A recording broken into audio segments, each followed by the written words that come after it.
నుంచి ఒక పావుగంట వాక్య భాగమున సాక్ష్యాలు ఎక్కువైనాయి కాబట్టి దేవుని యొక్క పరిశుద్ధ గ్రంథము నుంచి ఈ లోకంలో ఎవరు ధన్యులంటే బైబిల్ చదివిస్తున్నటువంటి మాట అనేకమైనటువంటి వాక్య భాగాలను బట్టి ధన్యులని రాయబడి ఉంది. యెహోవా దేవుడు కాగలిగిన జనులు ధన్యులు, యెహోవా ధర్మశాస్త్రమును దేవారాత్రులు ఆనందించుచు ధ్యానించేవాడు ధన్యుడు.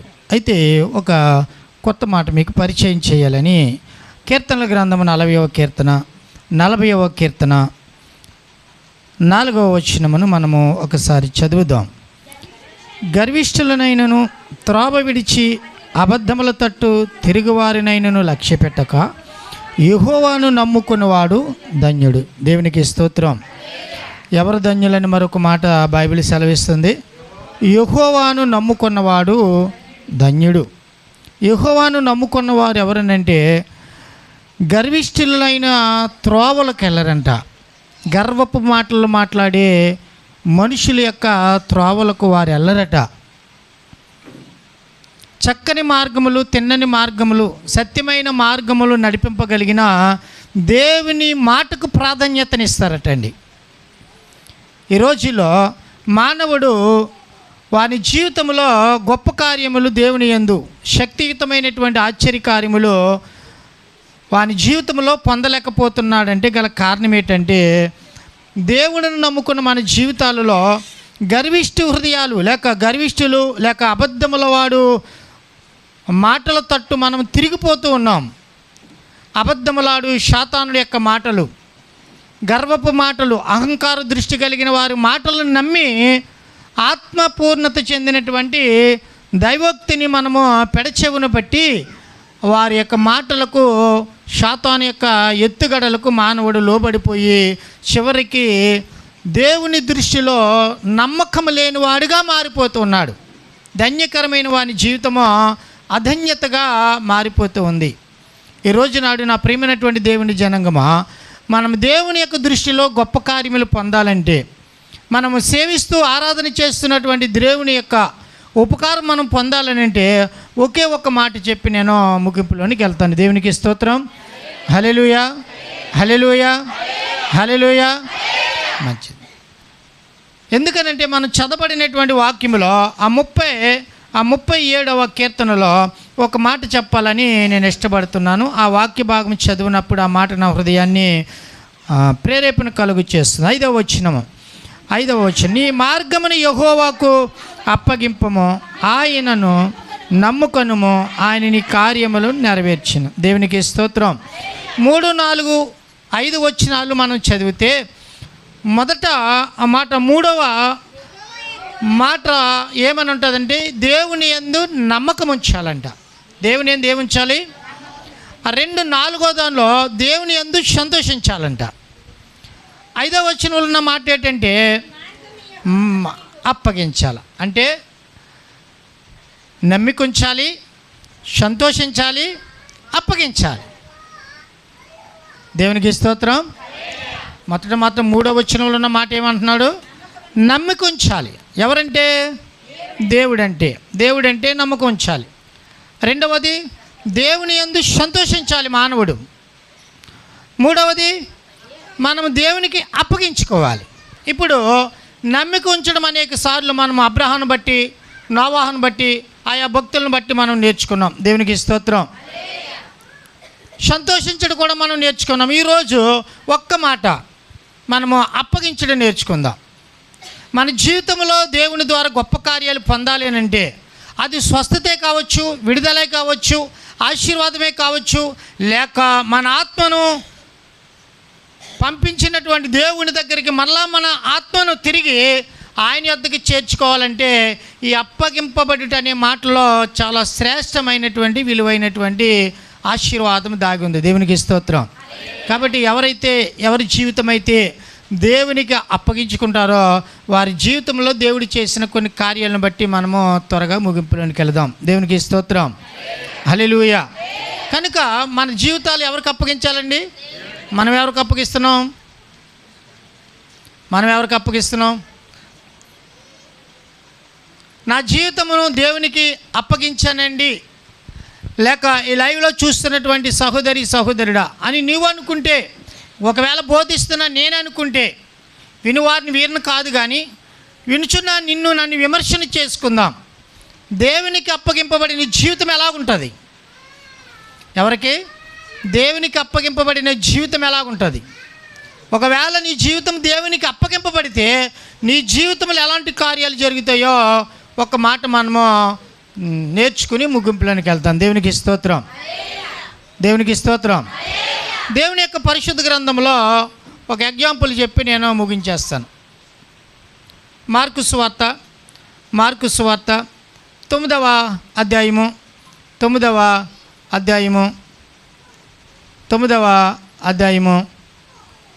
17 నుంచి ఒకరు చదవండి. 17 నుంచి జనసమూహము బోధకుడా, మూగదయ్యము పట్టిన నా కుమారుని అది ఎక్కడ వాణిని పట్టునో నుగురు కార్చుకుని పండ్లు కొరుకుని అడిగితిని, కానీ అది వారి చేత కాలేదని ఆయనతో చెప్పిన. చాలు, దేవునికి స్తోత్రం. ఇది అందరికీ, క్రైస్తవ తరానికి అందరికీ తెలిసిన చాలా సుపరిచితమైన మాట. యేసుక్రీస్తు ప్రభువు ఇది మీకు అర్థం అవ్వాలంటే లూకా సువార్త 8వ అధ్యాయం చదివినప్పుడు మనకి అర్థమవుతుంటుంది. ఆయా యేసు ప్రభు వారు ఆయా పట్టణములలో, నా వైపు చూడాలి, ఆయా పట్టణములలో ఆయా గ్రామాలలో తండ్రి అయిన దేవుని యొక్క రాజ్యవ్యాప్తి ప్రకటిస్తూ వెళ్ళినప్పుడు యేసు ప్రభు వారిని వెంబడించిన శిష్యులతో పాటు వెంబడించిన కొంతమంది స్త్రీలు కూడా అక్కడ రాయబడి ఉంటారు. యోహన్నయు, సుసన్నయు అని ఆ స్త్రీలు కూడా అక్కడ చదవబడిన భాగం మీరు ఇంటికి వెళ్ళిన తర్వాత చదవండి. వారి ఆస్తిలో దేవునికి పరిచర్యకు సహాయం చేస్తూ యేసు ప్రభుని వెంబడిస్తున్నారంట. దేవునికి స్తోత్రం. ఎవరు? స్త్రీల, పురుషుల? ఈరోజు నాడు ఈ వాక్యానికి తగిన జీవితము మన జీవితంలో ఎక్కడా కనపడడం లేదు.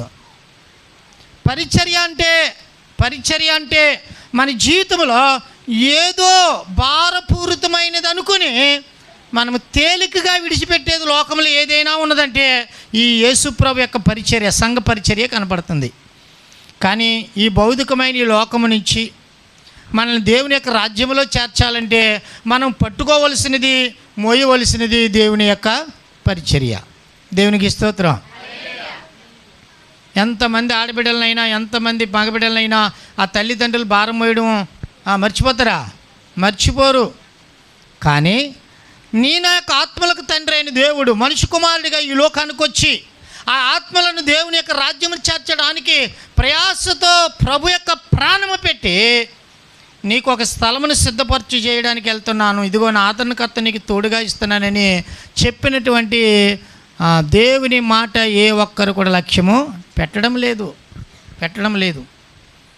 ఆ శిష్యులు, కొంతమంది స్త్రీలు వెంబడించినప్పుడు అనేకమైనటువంటి జనసమూహం ఆయన యొద్దకు వచ్చినప్పుడు యేసుప్రభు వారు అక్కడ విత్తువాని యొక్క ఉపమానం చెప్తాడు.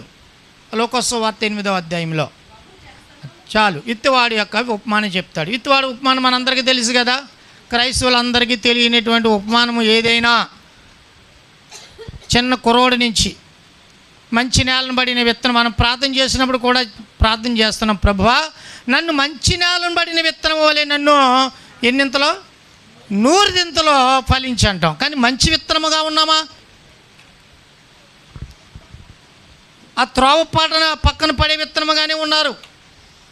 ఈ త్రోవ పక్కన పడేవారు, లేక రాతి మీద పడినవారు, ముండ్ల పొదలో పడినవారు, మంచి నేలని ఎప్పుడు కూడా ఈ 3ని విడిచిపెట్టి మనం మంచి నేలను పడిన విత్తనము వలె నన్ను 100 ఫలించి ప్రభువా, 60 ఫలించి ప్రభు అంటున్నామే. కానీ దేవునిలో ఏ విషయంలో తప్పిపోతున్నాం అనేది మానవుడు గ్రహించలేకపోతున్నాడు. ఈరోజు నా ప్రియమైనటువంటి దేవుని జనాంగమా, ఆ గ్రహింపుని నా జీవితంలో కావాలనంటే మనము దేవునికి అప్పగింపబడాలి. దేవునికి స్తోత్రం. మనం ఎవరి చేతిలో ఉండాలి? ఆమేన్. అర్థమవుతుందా? ఆ ఉపమానం చెప్పిన తర్వాత యేసుప్రభు వారు ఆయా పట్టణము గెరాసేన దేశమునికి వెళితే ఒక శానా దెయ్యము పట్టినటువంటి వాడు ఒకడు వచ్చాడట. తరచూ పట్టుకుంటుందంట. మనానికి తెలుసు ఆ శానా దెయ్యం అంటూ ఉంటుందంట. యేసుప్రభుకి ప్రార్థన చేస్తుందండి. ఎవరు? దెయ్యం. ఏమని చేస్తుంది? ఏమంటుంది? సర్వోన్నతమైన దేవుని కుమారుడా, నాతో నీకు పని ఏంటయ్యా? నా వైపు చూడాలి. నీ మనసు ఎక్కడో ఉంది, ఇంకా ఇక్కడ లేదు. దేవునికి స్తోత్రం. సర్వోన్నతమైన దేవుని కుమారుడా, నాతో నీకు పని ఏంటయ్యా? అయితే నేను నీకు ఒక వరం గడు కోరుకుంటున్నానయ్యా. వరం ఇవ్వమంటుందండి. ఏంటంటే నన్ను పాతాళానికి మాత్రము, పాతాళములో ఏలుబడి ఎవరిది? శాతాన్ని. మరి పాతాళానికి పంపించొద్దు అంటుందంట. ఎంత తెలివైందో చూడండి. అంటే అక్కడ నేను అనుకున్నాను చదివినప్పుడు, అక్కడ కాల్చుతున్నటువంటి అగ్ని లేక చూసి ఈ పాపపు జీవితాలు అన్నీ చూసి చివరికి శాతానికి కూడా చిచ్చి ఇంక ఈ మానవులు మారరా అని దేవుడు ఉమ్మిన రీతిగా కూడా ఉమ్మేసింది అనుకుంటాను నేను. నిజమేనండి, మానవుడి జీవితం అలాగే ఉంది. మానవుడి జీవితం అలాగే ఉంది. చూడండి, నేను మారాను అంటున్నారు, నేను దేవునికి అప్పగింపబడాను అంటున్నారు, నేను దేవుని బట్టి సంతోషిస్తున్నాను అంటున్నారు, దేవుని యందు నమ్మకం ఉంచుతున్నాను అంటున్నారు. కానీ మన జీవితాలు ఎక్కడా అది ప్రభువుకి కనపడడం లేదు. ఈరోజు ఒక తీర్మానమునకు వద్దాం. ఆ సందర్భంలో యేసు ప్రభు వారు వచ్చే సమయంలో ఒక వ్యక్తి వచ్చి అంటూ ఉన్నాడంట. యేసు ప్రభు దగ్గరకు వచ్చి, నా కుమారుడిని మూగదయ్యం పట్టుకుందయ్యా. ఏదయ్యం? మూగదయ్యం. అది తరచు నా కుమారుడిని వచ్చి ఏం చేస్తుంది? ఆయా చోట్ల పడవేస్తూ విలవిలలాడుస్తున్నప్పుడు నుగుర కక్కేస్తూ నా బిడ్డ మరణావస్థలోకి వెళ్ళిపోతున్నాడు. అయితే నువ్వు లేని సమయంలో నీ శిష్యుల దగ్గరికి, అప్పుడు ఎక్కడికి వెళ్ళాడు యేసు ప్రభు? రూపాంతరం చెందడానికి. దేవునికి స్తోత్రం. అక్కడ ఎవరున్నారు? పేతురు, యోహాను, యాకోబులు ఉన్నారు. మిగతా శిష్యులందరూ నాకు లాంటి వారు, నాకు బలం ఉంది అనుకున్న వారు ఇక్కడ ఉన్నారన్నమాట. ఆయన దగ్గరికి తీసుకెళ్ళాడంట. దేవునికి స్తోత్రం. ఈ శిష్యుల దగ్గరికి తీసుకెళ్ళి అన్నాడంట, బాగేనండి, ఓ శిష్యులారా, మీ బోధకుడు రూపాంతరం ఎక్కడికి వెళ్ళారు ప్రార్థనకి. అయితే నా కుమారుని ఏం పట్టింది? దెయ్యం పట్టింది. మీరు ప్రార్థన చేసి విడిపించండి అన్నారంట. ఇప్పుడు ఈ వాక్యం విన్నా బోధిస్తున్నా నీవు నేను కూడా దేవుని అధికారం కలిగి ఉండాలి. ఆ దేవుని అధికారంలోనికి నువ్వు వెళ్ళబడకపోతే నా జీవితము అప్పగింపబడినది కాదు. దేవునికి అప్పగింపబడితే తండ్రితో ఉన్నటువంటి లేక మనిషి కుమారుడు ఉన్న క్రీస్తు యొక్క శక్తి సామర్థ్యాలు మనకు వస్తాయి. దేవునికి స్తోత్రం. హల్లెలూయా. వెంటనే శిష్యుల దగ్గరికి వెళ్ళారంట. తీసుకురా నీ బిడ్డను అన్నారంట. తీసుకొచ్చిన తర్వాత ప్రార్థన చేశారంట. మూగదయ్యం విడిచి వెళ్ళిపోయిందా? లేదట. యేసుప్రభు ఎప్పుడు వస్తాడని కాసి కూర్చున్నాడండి. నీకులంటోడు అయ్యి ఉంటాడు బహుశా. ఈ రోజు నాడు మన ఇంటిలో ఒక తెలియని వ్యాధి మనల్ని వెంబడిస్తుంది. అది వెంబడించడం కాదు, కృంగతీసేస్తుంది. ఒక ఆర్థిక ఇబ్బంది, ఆర్థిక సమస్య. ఎందుకు నా జీవితంలో అది దేవుని బట్టి సంతోషం లేకుండా చేస్తుందనంటే ఒక్క మాట చెప్పి నేను ముగించేస్తాను. మనం అనుకుంటున్నాం నేను దేవుని ఆరాధన చేస్తున్నాను, దేవునికి అప్పగింపబడ్డాను అని. కానీ అప్పగింపబడిన జీవితం ఒకే ఒక్క మాట చెప్పి నేను ముగించేస్తాను. యేసుప్రభు వారు రాని వచ్చాడంట. అక్కడ శాస్త్రులు వారందరూ కూడా యేసుప్రభుని వెంబడిస్తున్నప్పుడు, విమర్శన చేసినప్పుడు, అనేకమైన జనసమూహం యేసుప్రభు మీద పడుతున్నప్పుడు ఒక బోధకుడు వచ్చి అంటున్నాడు. ఆ బోధకుడి దగ్గరికి వచ్చి అంటున్నాడంట, ఓ బోధకుడా, ఇదిగో నా కుమారుడిని ఒక మూగదయ్యము తరచు ఇబ్బంది పెడుతుందయ్యా. అయితే నీ శిష్యుల యొద్దకు తీసుకెళ్ళాను, ప్రార్థన చేసి విడిపించమన్నాను, వారు విడిపించలేకపోయారు, నీవైనా విడిపించగలవా అన్నాడు. దేవునికి స్తోత్రం. నేనైతే అంటాను, అసలు యేసుప్రభుని సాక్ష్యం విని తీసుకొచ్చాడా లేదండి? అసలు ఆ బిడ్డను ఎందుకు తీసుకొచ్చాడు? సాక్ష్యం విన్నే కదా.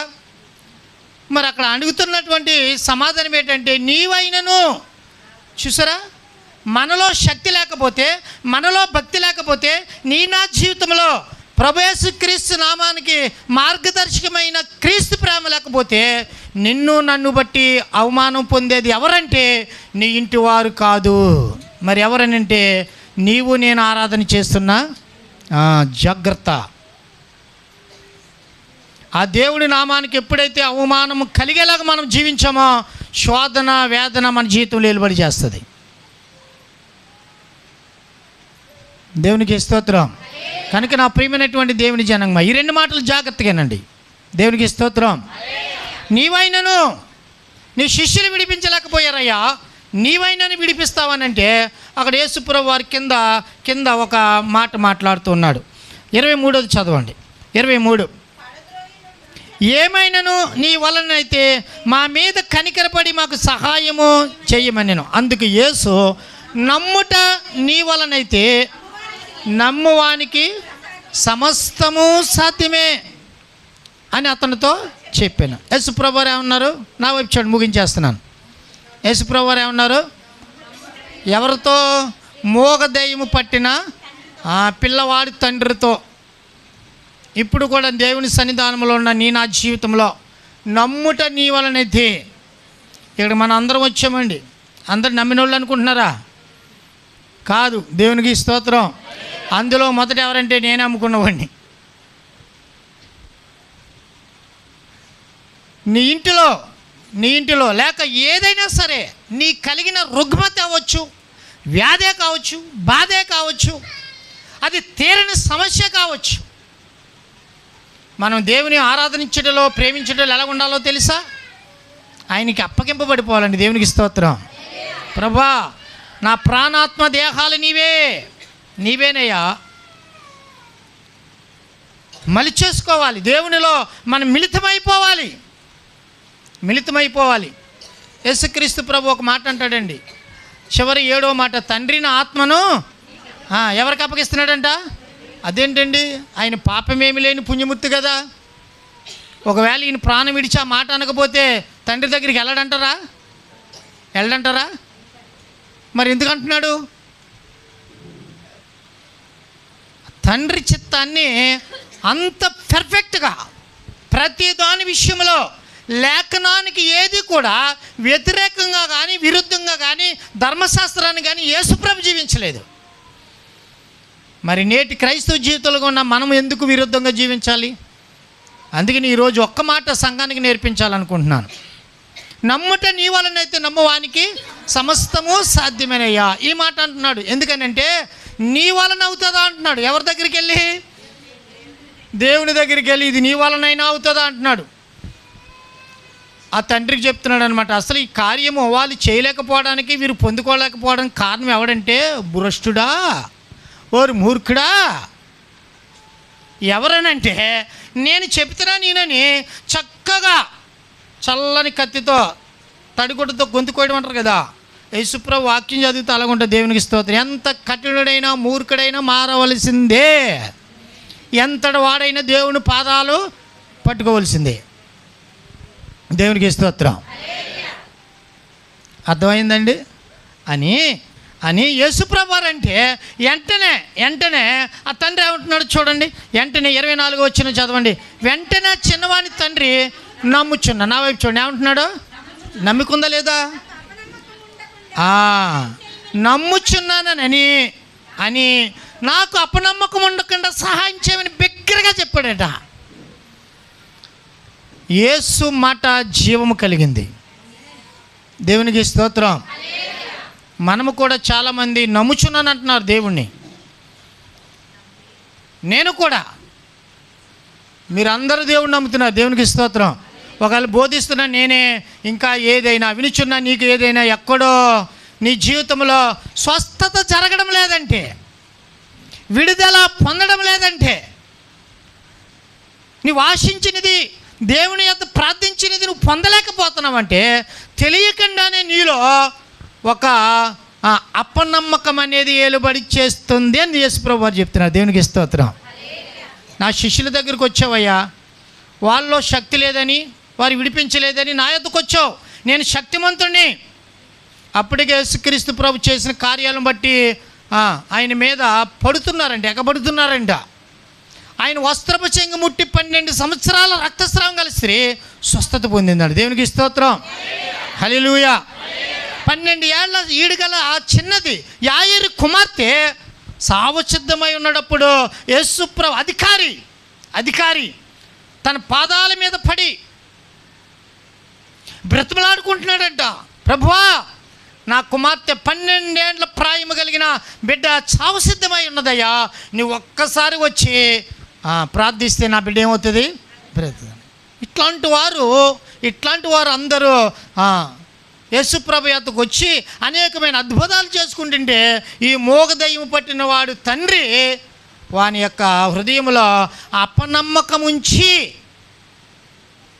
వాని బిడ్డకు పట్టినటువంటి దెయ్యమును వెళ్ళకుండా ఈరోజు కూడా ఈ వాక్యం వింటున్న నా ప్రియమైనటువంటి దేవుని జనంగమా, నీ బిడ్డల జీవితంలో, నీ కుమార్తెల జీవితంలో, నీ ఇంటిలో, లేక నీకు ఉన్నటువంటి అనారోగ్య పరిస్థితిలో ప్రభువు చేత గొప్ప కార్యము పొందాలేనంటే నా హృదయంలో అపనమ్మకము లేని హృదయాన్ని ఎవరికి అప్పగించాలి? దేవునికి అప్పగించాలి. దేవునికి స్తోత్రం. ఈ మోగదయ్యం ఎందుకు విడిచిపోవట్లేదు చెప్పండి? ఎవరిలో ఉంది? ఆమేన్. దేవునికి స్తోత్రం.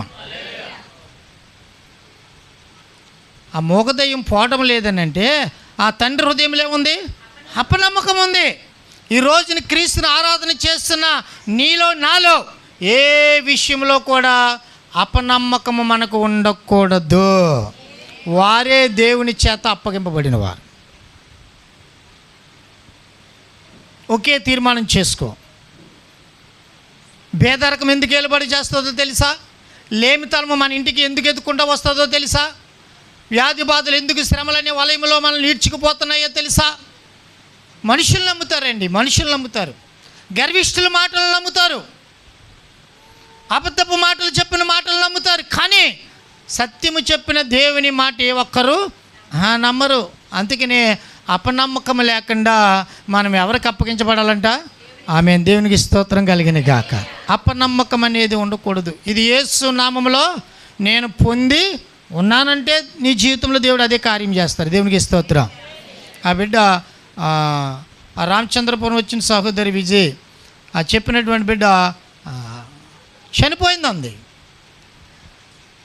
ఇంక నాకు అప్పుడే మేము కుటుంబ ప్రార్థన చేసుకున్నాం. మా చిన్న బాబు, పెద్ద బాబు, కోడలు అని చేసి మా శ్రేష్టకి మా కోడలు నేర్పిస్తుంది. 2 చేతులు పెట్టి నేర్పిస్తూ ఉంది.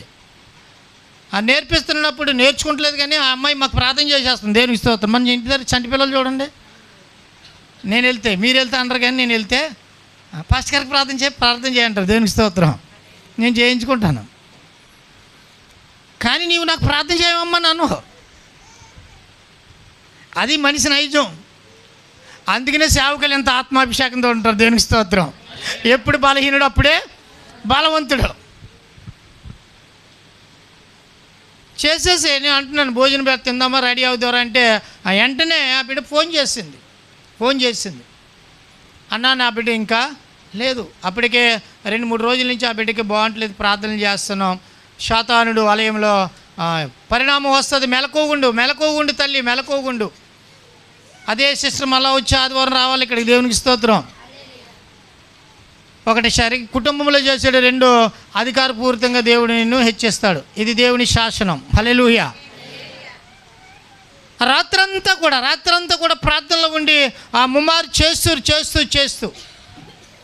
దేవుడు ఆ డాక్టర్ అమ్మగారు వచ్చి మరుసటి రోజు సాయంత్రానికి ఇంటికి వెళ్ళిపోండమన్నాడు. దేవునికి స్తోత్రం కలిగిన గాక.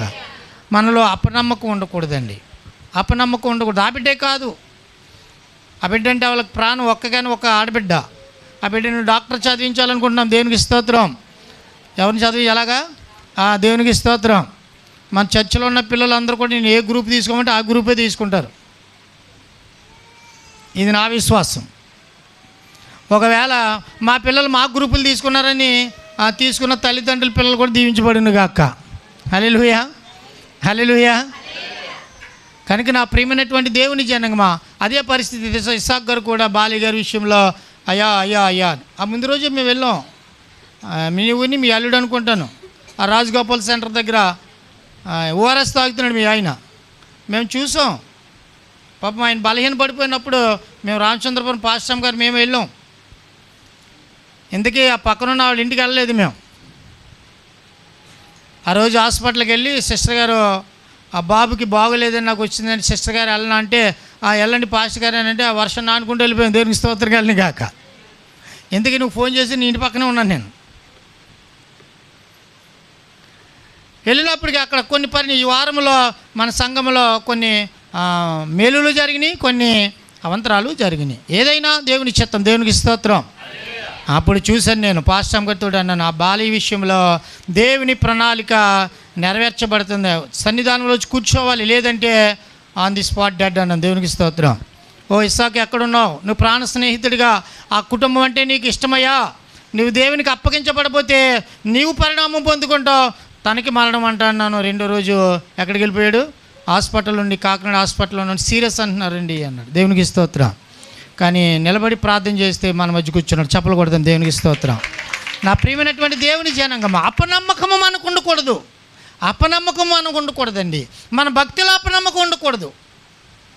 మనం ఆరాధించడంలో కానీ, సేవించడంలో కానీ, ఏ విషయంలో కూడా అపనమ్మకము లేక మనము దేవుని తట్టు మన హృదయమును అప్పగించినప్పుడు, లేక ఈ శరీరమును అప్పగించినప్పుడు, ఈ ఆత్మను అప్పగించినప్పుడు, ప్రభు మన జీవితంలో విజయము తప్ప ఓటమి అనేది ఉండనే ఉండదు. దేవునికి స్తోత్రం. హల్లెలూయా, హల్లెలూయా. అలాగే 12 సంవత్సరాల నుంచి రక్తస్రావం అవుతుందంట. తన జీవితము వైద్యులు చుట్టూ తిరిగిందంట. చివరికి ఎవరికి అప్పగించుకుంది? ఆమేన్. ఆమె విశ్వాసం చూడండి. ఆ వస్త్రపు చెంగి, ప్రభా నాకు యోగ్యత లేదయ్యా, యోగ్యురాలను కాను, నీ కోసం విన్నాను, నీ రాక విన్నాను, ఇదిగో అని 12 సంవత్సరాల రక్తస్రావం అయితే అసలు స్త్రీ లేవగలదండి? లేవగలదా? మనకి జ్వరము, దగ్గు. ఏంటి జ్వరము? మొన్న నేను ఐసీలో ఉండి మన్నాడు సాయంత్రానికి వచ్చేసి షేవింగ్ చేసుకుని పోయినా. మనకు ముందు బాగలేనప్పుడు 2 సంవత్సరాల క్రితం నేను ఇక్కడికి వచ్చి దేవుని వాక్యం ఎత్తాలని ఆరాటపడుతుంటే నన్ను చూడడానికి వచ్చిన వాళ్ళు, లేకపోతే సంఘం అందరూ కూడా ఏమన్నారు తెలుసు? అయ్యారు మీరు ఒక నెల రోజు వరకు బోధించక్కర్లేదండి, బాబు ఉన్నాడు కదండి, అమ్మగారు ఉన్నారు కదండి అన్నారు. అదే రోజు ప్రభు వస్తే, ప్రభు ఐసీలో నేను రెస్ట్ తీసుకుంటున్నాను ఇంతవరకు అంటే ఊరుకుంటాడా? ఏమండి బాగా చూడండి, మనకు బాగోపోతే హాస్పిటల్ ఉన్నాం లేదా? కదలొద్దంటే కదలము, మెదలొద్దంటే మెదలము, తినొద్దంటే. మరి దేవుని విషయంలో అపనమ్మకం లేకుండా జీవించలేకపోతున్నాం ఏంటర్రా? నమ్మాలి. దేవునికి స్తోత్రం. ఈరోజు ఒకే ఒక మాట చెప్తున్నాను. ఈ వాక్యం విన్న నీ కుటుంబంలో, నీ బిడ్డలను బట్టి, నీ కుమారులను బట్టి, ఒకవేళ నీలో వ్యాధి బాధలు ఉంటే, సమస్యలుంటే, ఆర్థిక స్థితులుంటే, అట్లాగనే కళ్ళు మూసుకుని నమ్మి ప్రార్థన చేద్దాం. ఇదే ఈరోజు ప్రసంగం. దేవునికి స్తోత్రం. నమ్మాలి. దేవుడు అంటున్నాడు, నమ్ము నా కుమార్తె, నమ్ము నా కుమారుడా. అపనమ్మకం అనేది నీలో నేను ఇంకెన్నడూ చూడకూడదు. ఆ అపనమ్మకం అనేది నీలో ఉండబట్టే, ఆ అపనమ్మకం అనేది నీ కుటుంబంలో ఉండబట్టే నా గొప్ప కార్యములు, అద్భుత కార్యములు చూడలేకపోతున్నావు అంటున్నాడు. ఇది భారంతో చెప్తున్నాను నా ప్రియమైనటువంటి దేవుని జనాంగమా. ఈ ఒక్క మాట ఒకవేళ ఏదైనా అపనమ్మకం మనలో ఏలుబడి చేస్తుందేమో, కళ్ళు మూసుకుని చిన్న ప్రార్థన చేసి మన ముగింపులోనికి వెళ్దాం. ఆమేన్. హల్లెలూయా, హల్లెలూయా, హల్లెలూయా, హల్లెలూయా, హల్లెలూయా. స్తోత్రములు.